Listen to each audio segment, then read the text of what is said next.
Hi witches, I'm Blair Bathory and this is the Something Scary podcast. Thank you so much for being here, whether it's your first time or you're one of the brave souls who join us every week. The Hungry Ghost Festival is a time when the gates to the spirit world open and visitors from the other realm can walk the earth. These ghosts are often very hungry, especially those who had violent or tragic deaths. Thankfully, there are ways to abate these spirits by following strict rules and respectfully leaving an offering of food. Just make sure not to forget any of them, or you may find yourself face to face with an angry entity. First, a haunted hotel, followed by a hungry ghost. Then, in our final story, a tragic tale from Malaysia. Before we get to our stories, I wanted to ask if you would join our Patreon as a paid subscriber. We loved making this weekly podcast, but it's become tougher in the current financial climate. Patreon is a great way to support something you love and to help us keep the podcast going. You can pause here and do it right now, or you can do it after you've listened. Thank you so much. We are incredibly grateful for the support of all of our listeners. So, want to hear something scary? The Chinese Ghost Festival. Many believe that ghosts are tied to a specific location, especially if their death was sudden and violent. Unable to cross over, they are forever doomed to roam the same path forever, and if people get in their way, well, that can be an issue, as in this story inspired by New.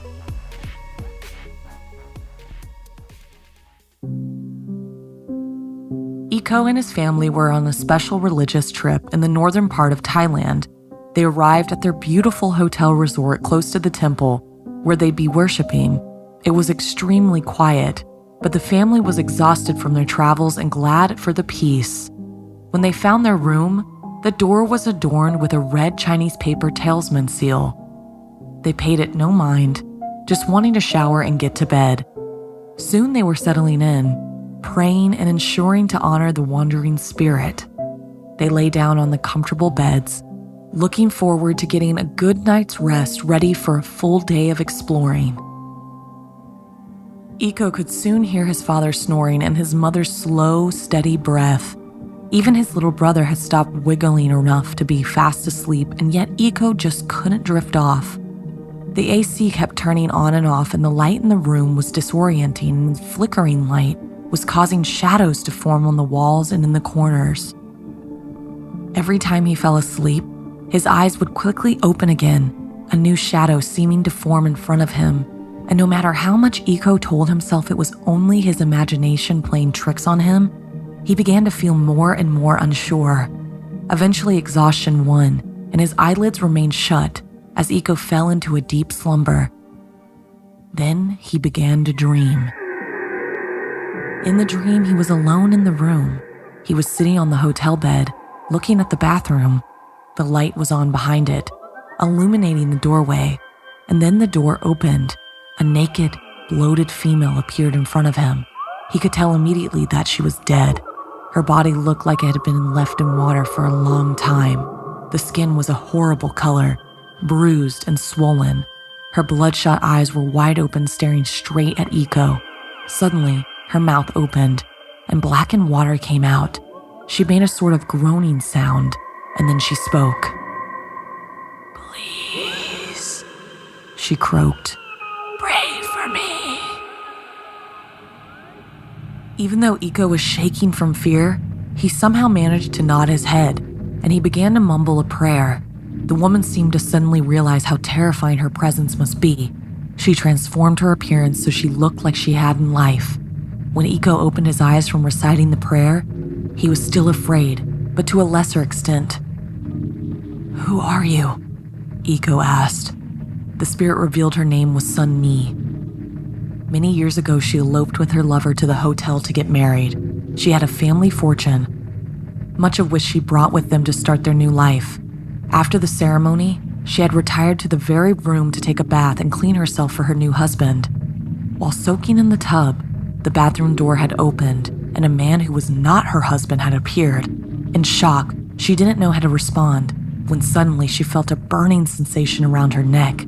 The man was strong, and she was unable to fight back, and before she could truly understand what was happening, she blacked out and drowned. The man she married had run off with the fortune, and it was days before she was found dead in the tub, her body bloated and discolored. Due to the great betrayal of her husband and the horrific way she died, her spirit has been unable to leave the hotel room. Suddenly, there was a loud bang, and Iko woke up with a start. His brother stood at the end of the bed, rubbing his shin, having walked into the frame. Their parents wake too and switch on the light, and that's when they see the puddle of water by Iko's side of the bed and wet footprints leading to the bathroom. Iko suddenly felt as scared as he had been in his dream. Seeing his fear, his parents asked what was wrong. He wasn't sure at first, didn't want to frighten his siblings, but he needed to explain why the floor was so wet. Instead of telling him it was only a dream, they decided to speak to one of the monks at the temple the next morning. Without telling him the exact details of Iko's dream, one of the monks agreed to visit the hotel room. The first thing he noticed was the broken red talisman seal, now discarded on the ground. He stepped in the room, closed his eyes, and began to chant. Within a few minutes, he opened them again and recounted almost the exact same tale as Iko. He had communicated with the spirit and gleaned she was unable to move on due to the sin surrounding her death. Although she had been tricked by her lover and then horribly murdered, the circumstances of the elopement and her taking money had meant she could not cross over and was stuck between worlds. As the monk is telling Iko's family this, a member of hotel staff rushes into the room. "What are you doing here?" she asked. "This is not room for guests. No one should have entered." In their fatigued state yesterday, the family had mistaken room 212 for 221. Room 212 was strictly out of bounds due to the amount of past complaints. The talisman seal meant to keep people out and spirits in. As Iko's family gathered their belongings, the monk spoke to the restless spirit again. He invited her to come with him to the temple. Being surrounded by such good should allow her to make peace and move on. Iko slept much better for the next few nights in their room, number 221. His family spent long days at the temple, and when it was time to leave, Iko saw a shadow at the gate of the temple waving goodbye. He waved back, glad they could help Sunmi and that she could finally move on. Have you ever woken from a vivid dream only to find it was real? Were you scared, or did you embrace it? Or would you knowingly stay in a haunted room?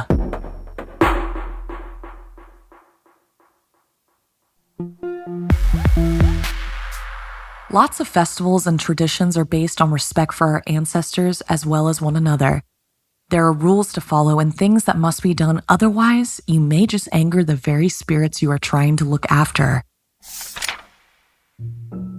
Chloe was excited to be spending her first summer with her family in China. Although she was in the US, many of her relatives lived in Shanghai, and she couldn't wait to finally meet them. Chloe was a Buddhist, and her family practiced many of the traditions of their homeland, but she also had a very full and busy life. Being on the honor roll at high school and a co-captain of the volleyball team took up much of her time.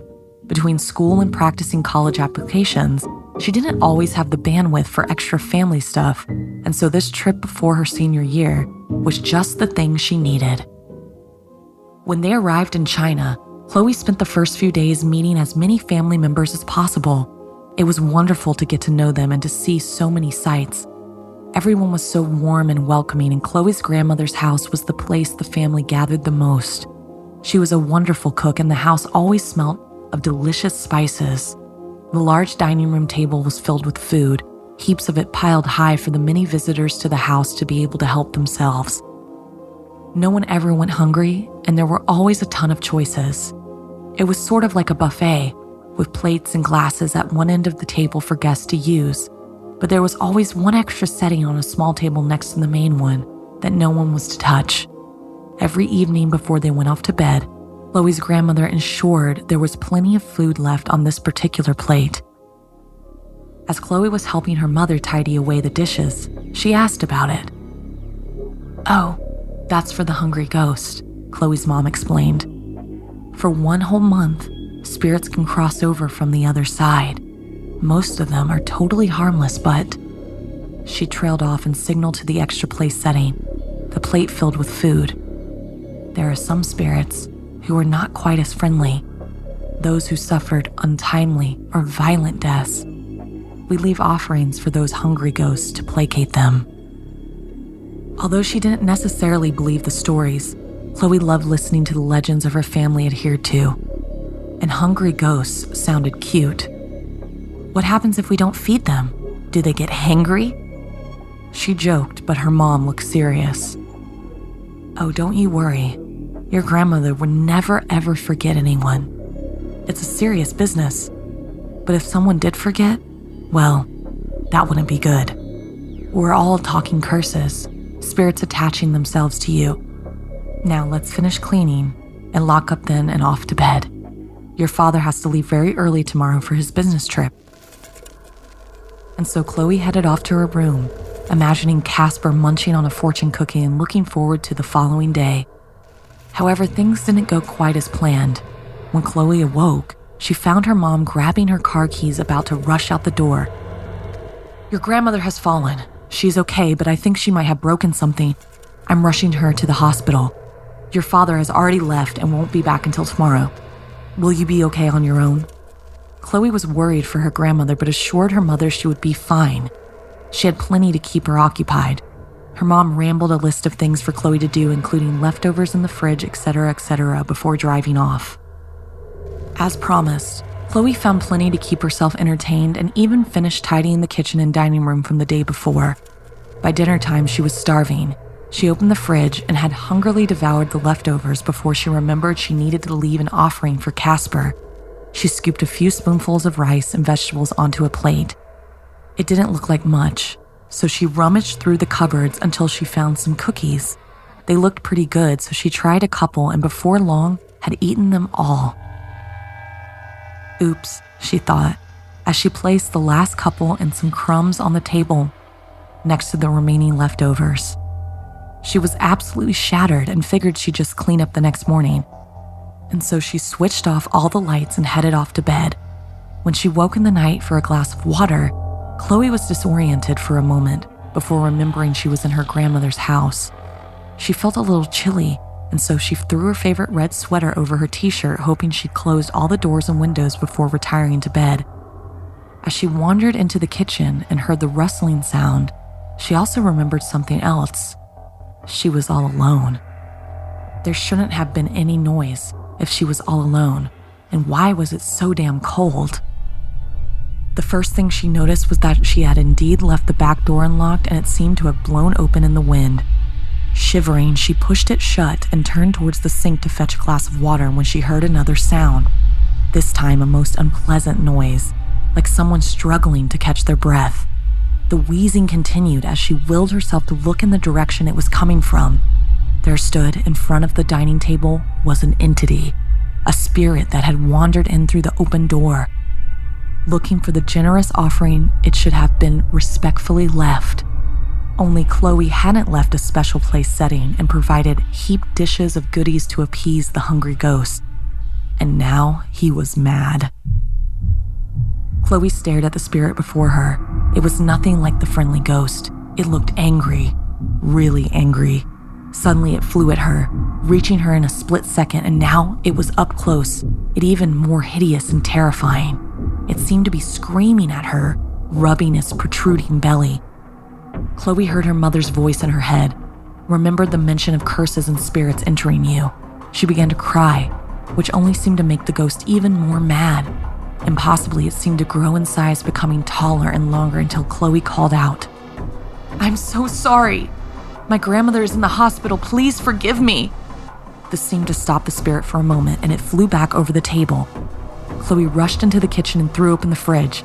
There were some noodles and a chicken dish she had been saving for the following day, but now she brought it out to the table and placed it onto the special plate.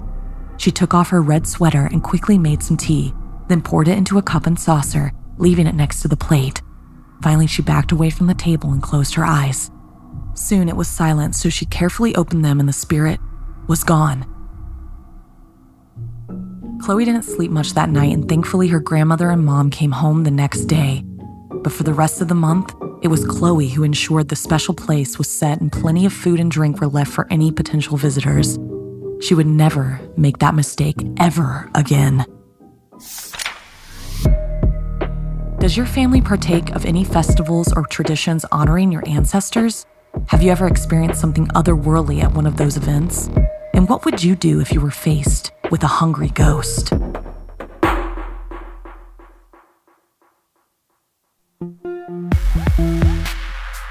Every country and culture has an array of spirits and demons belonging to their specific belief system. Often stories of these creatures act as warnings, perhaps to ward people off acting a certain way during their life. But sometimes a creature's origin can be born of tragedy, as in this story inspired by Sharleez. I've always had a fear of ghosts. I like being scared, enjoy spooky stories, but ghosts and demons terrify me, which is ironic as there are many in my country, Malaysia. And when I was 14, I encountered one of the scariest of them all. One evening before bed, I was brushing my teeth as usual.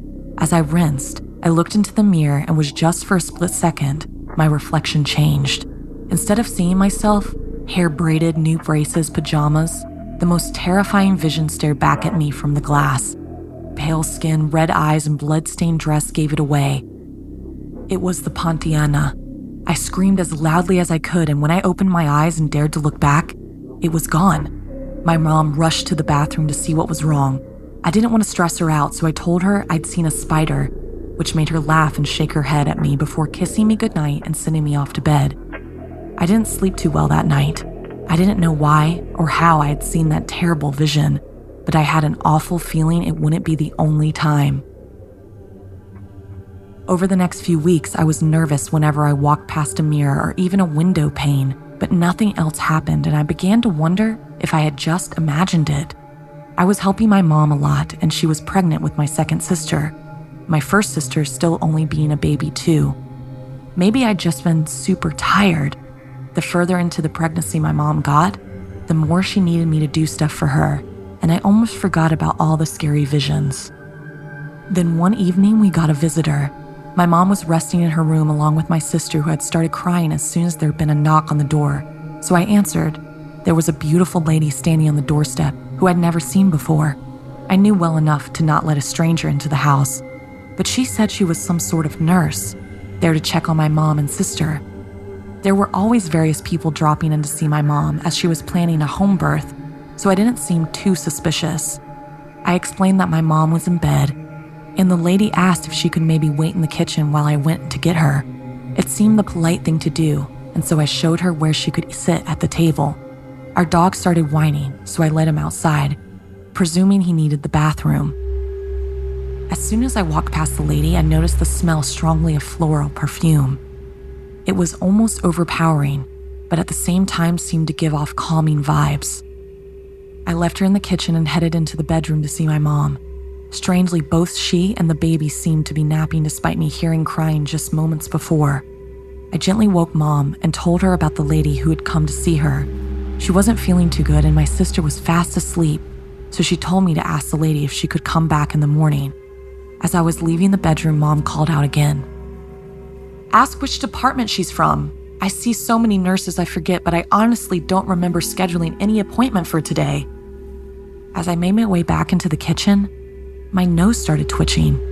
Only this time I couldn't smell flowers, unless the flowers were rotting.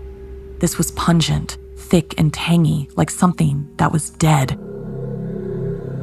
I put my hand over my mouth, gagging as I reached the kitchen, wondering if somehow our dog had dragged something inside.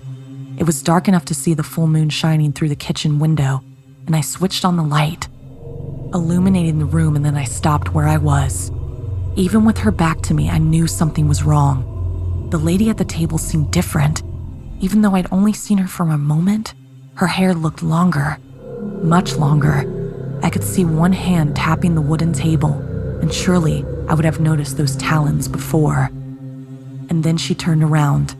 The lady was no longer beautiful. Her lips were curled and her eyes bright red. shining horribly bright against her now alabaster skin. Instead of the pleasant voice she had spoken in earlier, she croaked at me. "Where is your mother? I'm waiting for her." She licked her lips, a blackened forked tongue shooting from her mouth. "And her sister." I screamed and our dog came running back inside, growling and then trying to attack the lady. With the distraction, I ran out of the kitchen, slamming the door behind me. I raced to my mom's bedroom and shook her awake. She took one look at how terrified I was and quickly grabbed the baby, and we hurried out of the window and ran across the garden to our neighbor, who called for security. I'm not sure my mom or neighbor really believed there was a monster in our kitchen, but they could see something had happened to scare me badly enough and weren't taking any chances with our safety. Our neighbor locked her doors and we waited for security officers to arrive. When the officer arrived, I was still very upset and I told him what I had seen. No matter how crazy it was, I knew who was in our kitchen. The Pontiana. It all added up. The sound of an infant crying, the smell of flowers, then death. Even the dog whining, and importantly, the full moon. He was nodding his head as I told him. When I finished, he told us a story. Back in the 1970s, a loving mother called Sharleez had lived in her house. One day there had been a break-in and tragically her children had been murdered. Sharleez herself had died a short while later from a broken heart. There have been occasional sightings of her spirit over the years, the security man explained. The poor woman is not able to rest even in the afterlife. He checked our house, but all signs of the woman were gone. No smell, sounds, and the dog was fast asleep. The following morning, we headed to the local cemetery with a large bunch of flowers. We found Sharleez's grave, next to her 3 children, and we paid respect. Then we asked if she would please leave my mom and sister alone, as she was free to join her own children now. We never saw the Pontiana again, but after that experience, I'm still very afraid of ghosts. Have you ever heard of this Malaysian spirit before? Would you recognize the warning signs that a spirit was trying to enter your house? And if so, would you let them in?